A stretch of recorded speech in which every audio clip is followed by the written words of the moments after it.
Merci beaucoup, Didier. Merci. Voilà, on va donner la parole à M. le parrain. Mais avant ça, nous remercions l'ensemble des acteurs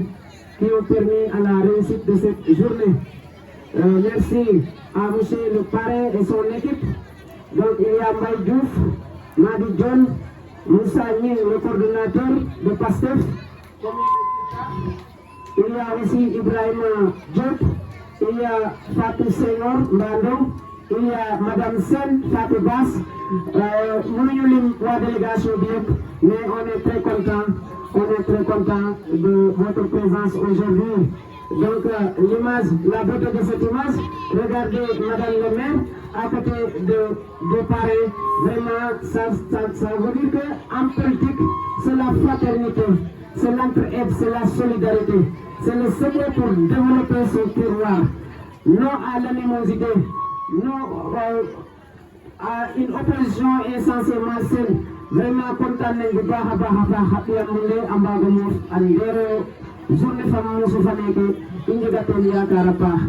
vous êtes sur la bonne voie, on vous encourage. Ok, merci beaucoup.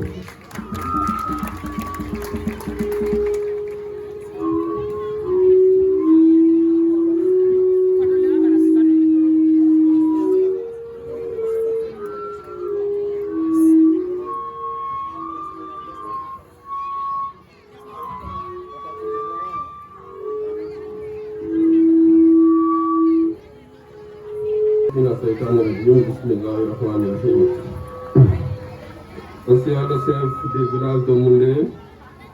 monsieur l'imam du village, madame le maire de la commune de Girna, monsieur le principal du CM de Moundé, monsieur le président du GOSCO, madame la présidente des femmes de Moundé, monsieur le président des parents d'élèves, monsieur le représentant de la jeunesse de Moundé, chers enseignants, chers élèves du CM de Moundé, aux artistes qui ont honoré cet événement de leur rang,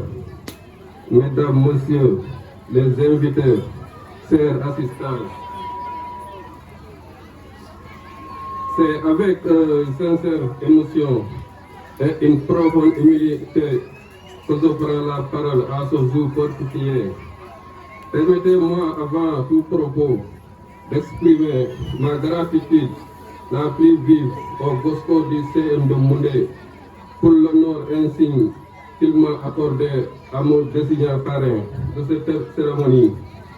Ce soir que je ne prends pas à la légère est pour moi bien plus qu'une distinction. Il représente une marque de la confiance que je m'engage à honorer pleinement. Mes chers élèves, je tiens à vous adresser en premier lieu mes sincères félicitations. L'organisation de cette manifestation témoigne d'une maturité, d'un sens de responsabilité et d'un dynamisme qui force l'administration. Vous avez su, avec des moyens à votre disposition, donner vie à un événement qui fait rayonner votre établissement bien au-delà des frontières de Moundé. Continuez sur cette lancée. Cette initiative culturelle et éducative sont le ciment qui consolide le tissu scolaire, ainsi d'un âme à l'éducation dans notre commune de Girna. Chaque cérémonie comme celle-ci est une victoire contre l'indifférence, une affirmation que la jeunesse de Moundé a des choses à dire et des moyens à les dire. Permettez-moi à présent d'abord d'une réalité qui nous interpelle tous collectivement.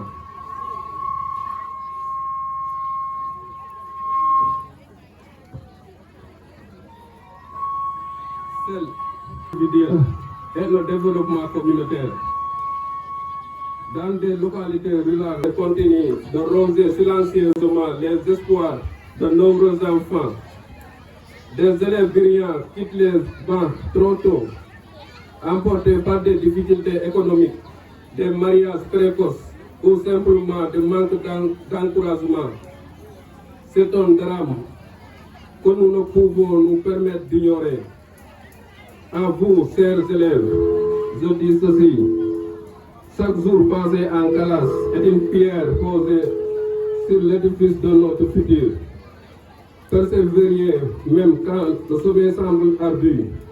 Et à vous, parents, enseignants, leaders communautaires, nous avons tout un rôle à jouer. Le suivi à domicile, l'accompagnement moral, l'intérêt porté aux résultats de nos enfants ne sont pas des actes anodins, ce sont des actes fondateurs. En tant qu'acteurs engagés sur le terrain politique et social de cette commune, je veux vous faire une promesse simple et sincère. Votre réussite scolaire sera toujours une cause que je défendrai,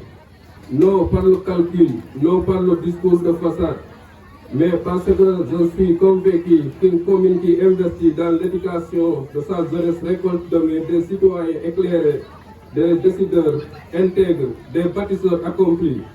Je m'engage à porter votre voix, vos besoins, vos ambitions là où il le faudra, avec la même détermination que j'apporte à chacun de mes engagements.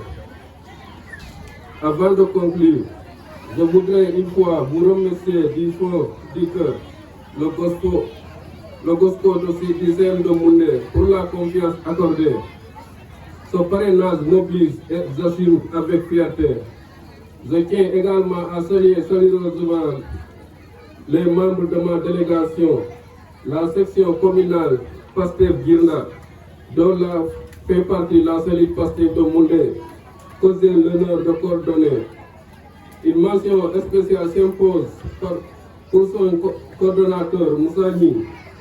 dans le sens de l'organisation et le dévouement de rendu possible de notre présence ici aujourd'hui et unie. Que cette cérémonie marque des esprits nourrissent et vocation inspire la génération à venir. Je vous remercie. Merci beaucoup. Ngolo fane ingar rek ya do mayteni no fi indumu def a séréer. Lan yo un petit mot en séréer nan la ngeno. Isimin ya do mayten def kilifa fi na sa defane. Simin ya do mayten tew pour cérémonie fale ya do mayten na fait la réussir. Ngitma wine fop itam na kena ke denge nona organisation fane. Ke imberika den def inu ngitma we anu mayten def na sa defane. Nu ha genna munde ko fiya munde rek inu ngitma to sallana mi tam do ga fiya no sukura ne ko na. Ndax amune keke rek a jegu amune keke ndamiri keke ten taxu koy waagu tax koy no fop i réussir o ɓiya munde tam nu xa refona koy munde soxla'um nam nu xa warona waago fi waaga genwana den bo kaaga soti wala a sotitange de ande refe na coopare of in way ngidma we andoona yee den ndef waajur in coox mention spéciale koy we andoona yee den ndef rew we a mera ke in way simna nuun a paax a paax ngidma nuun a paax. Yaay Mati mboxyo no kene mboxyo tatu leen ko rewe saate fane i mbagal le a moof in mayna saate fane nda i nana a kon nuun i nga a kena ke nu ngenoona to a kena kaaga i anda ye ndef ke a ken kasara ama in nuun tam nu mbaade ndefna rek a we ndañe el na adna fane kon njarama yasam roga baat a ken nuun i ngidma we andoona yee itam den ndef enseignant keke den signa calal na saate fane école arabe fana fa école français fana inga akena ke ndax réussite ke na njega mbage njeg yam elew ke mbaaxu amba mba njeg lama cangnale faaxu elew ke ndefa cangnale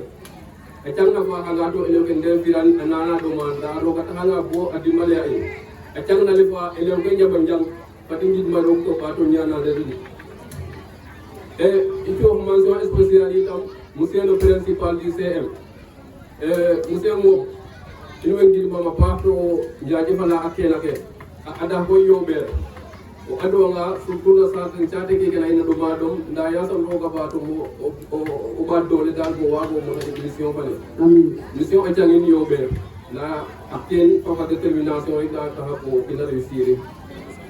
professeur ke e donin no bay monsieur Ngom ino gidma nuna pa professeur nu hate wagna ref na ara fana bona France fana ino gidma nun na réussir ke nam biyel na changnale na nuna ref lam elewa mune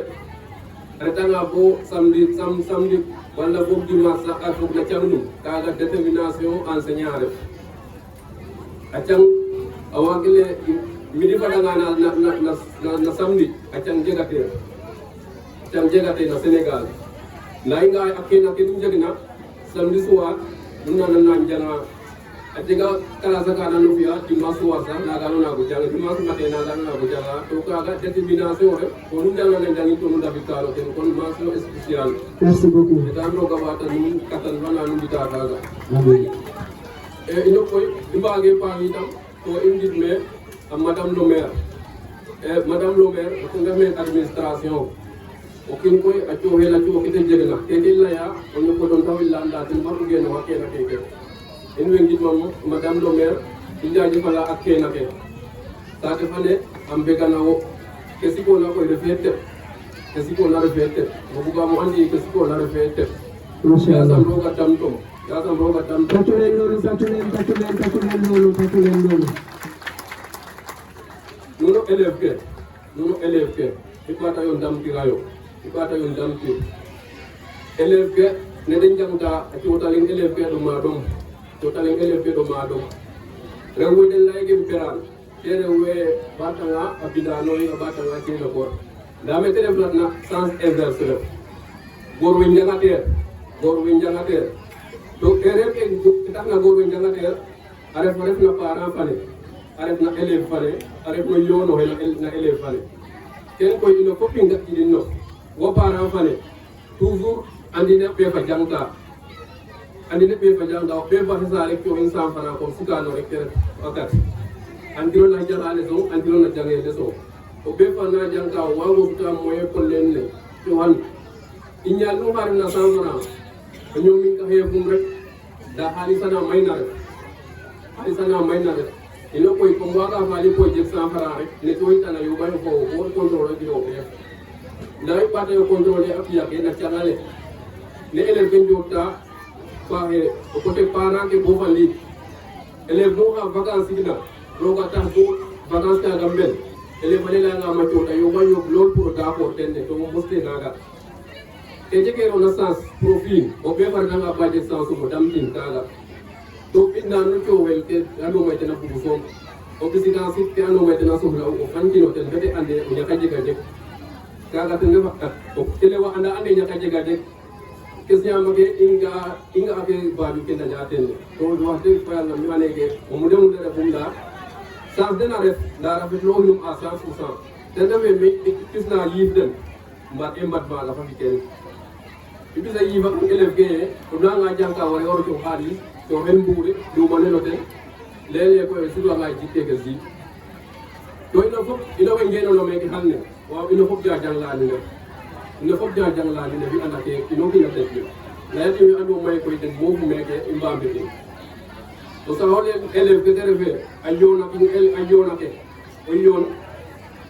a jega jeg i ndeɓandong rek refa yoon nda maag jege a yoon i ndeɓandong soom ten refa yoon maag jege a yoon sa nu fa yoona fo kiin bo i maaka gar rek o kiino kiin xan calela a samra nu fofo ten ka bukadu refa vacance nu mbaago nga'ir téléphone nu mbaago nanir ken tax waagimo wasa diw wala waagimo goda diw kaga fanda ino ndeɓa ref rek nda maakanga bo ande sonage o xan ngar sonano yoris o xan tigen soor a leyano da yoxin to leytano ten kon i ɓaatayo o ndamtirayo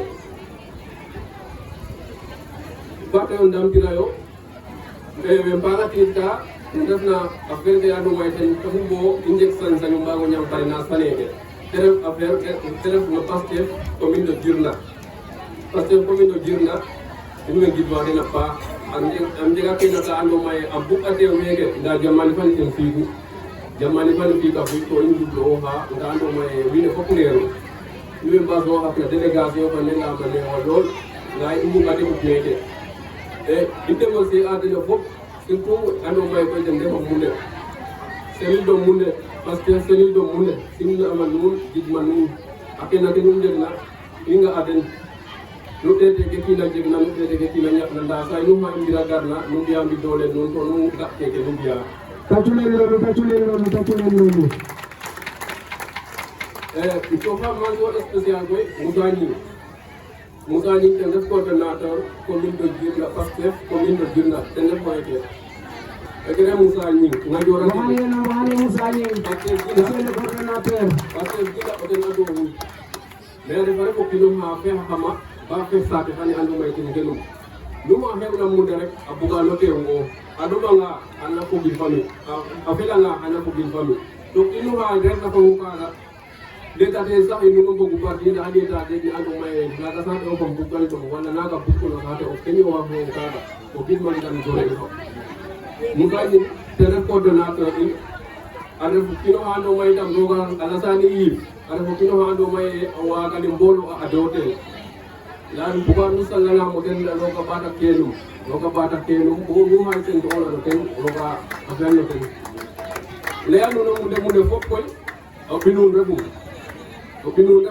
ino inje ma jemi baage tous di ande dara legi ngatu fa hande roga be hande ndete sen koy ndete sen afa fangan ndataru mbu gambi magari gindawi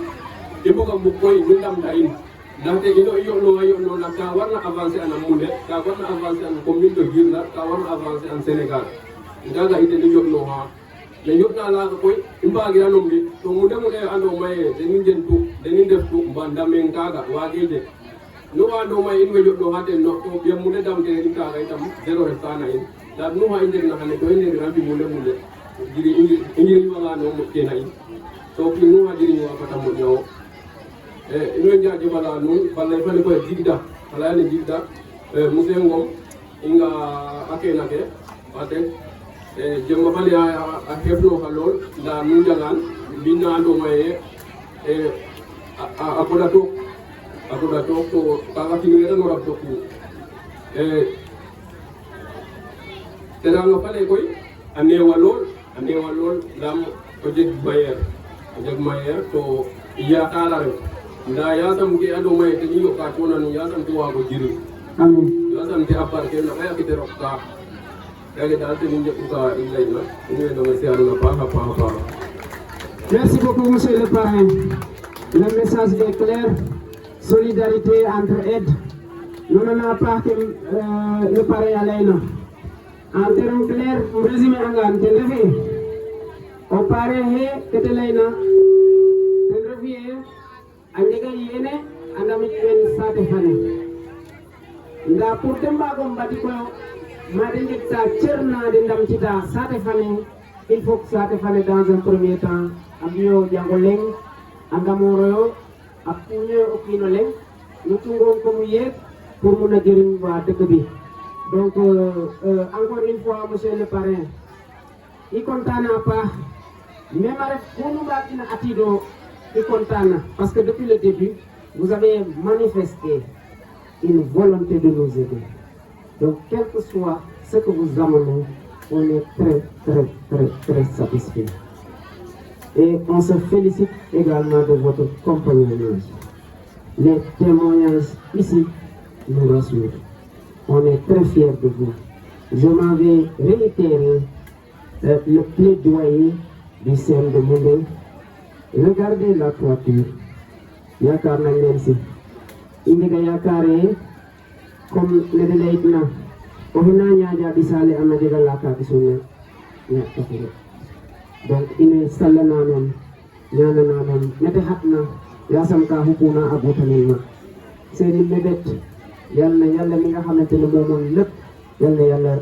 defalal leen lu kaw seen jot inshallah rabbi yalla bu ci kat dugu. On est très content, on est très fiers. Indik Allah Omola passe na. Merci beaucoup Handi non. Très sincèrement. Comme on dit, la manière de donner vaut mieux que ce que l'on donne. votre manière de donner est déjà très satisfaisante. Kontaan nañ bu baax. Monsieur Diop, vous avez aidé aussi. Parce que aussi, combien d'années on est resté pour trouver un parrain, ça a été très difficile. Donc, le simple fait que vous avez manifesté une volonté de gagner affaire bi, am nañ yaakaar si yéen. Waaw, bañ a guddal rek. On va enchaîner sans doute avec Madame le maire pendant qu'elle est là. Elle va donner un petit mot aussi, elle fera son discours. Et ensemble, on ira vers la restauration.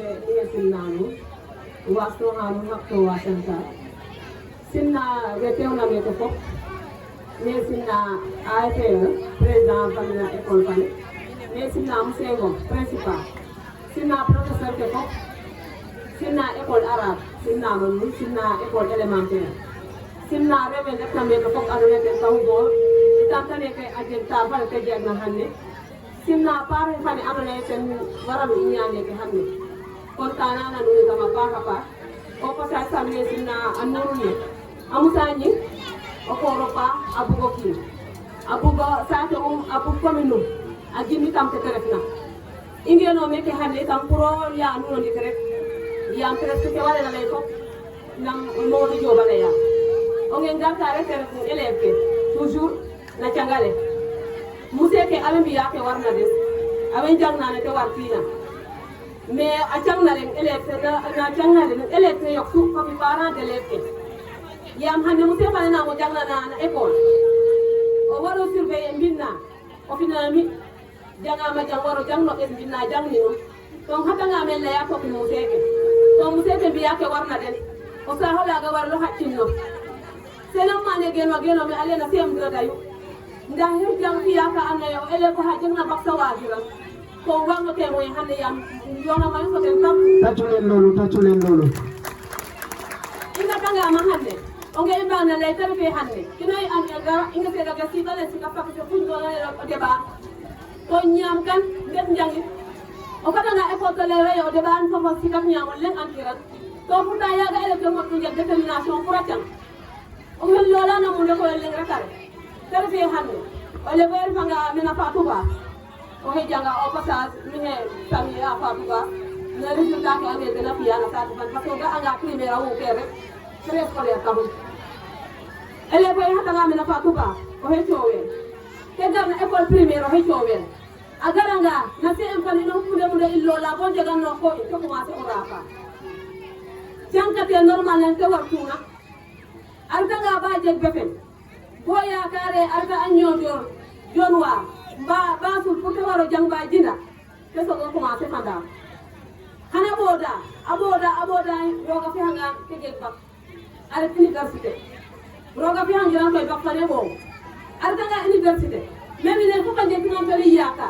maga was lota ka fana gar famude a tele ke munde o jega nga ba jega te fi elef may we Dakaru ina boga ni janga alors ko jange to kaga mina lay kan jange de ko a tanga le lu barano be kinno président fane ke mo na ko do njas le buye o kinno ha jangerna o refo mbina no ko ke to giman nangu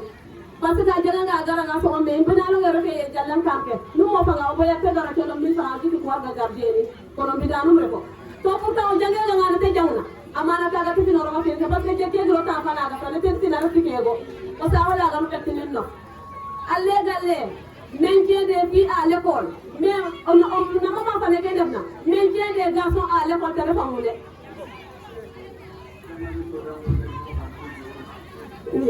maintien des garçons à l'école. Kama madungu jarang maha jahat. Oganga inde no me tenta hum. Mamba. Tensi inde. Ida munde